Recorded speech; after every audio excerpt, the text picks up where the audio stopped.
Welcome to Truth About Trump News. If you haven't already, hit the subscribe button and hit the bell for notification of our news videos. Ready? Let's read the paper. I just want to say thank you for watching.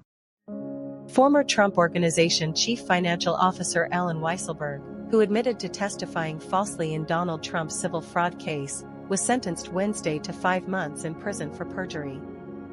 Weisselberg was charged with 5 counts of perjury, but as part of a deal with prosecutors, he agreed to plead guilty to 2 counts related to statements he made during his deposition on 2020 with the Office of the Attorney General.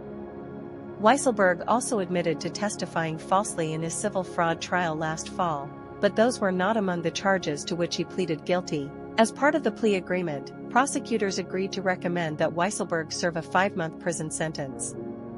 Weisselberg falsely testified about his knowledge of the size of Trump's 3-story apartment and how the value of that apartment had been inflated in Trump's financial statements for years based on square measure is not accurate.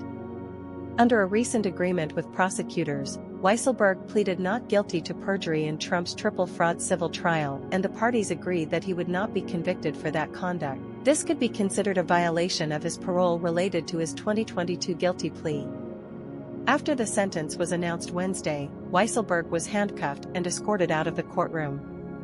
He will serve his sentence at Rikers Island, the famous prison in New York.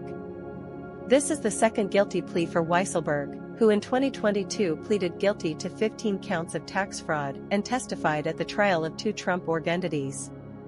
He spent about 4 months in prison. Weisselberg has been in plea negotiations with Manhattan prosecutors for several weeks regarding his testimony taken during the New York Attorney General's civil investigation into the former president in 2020, and when he did last year, several people familiar with the investigation told CNN.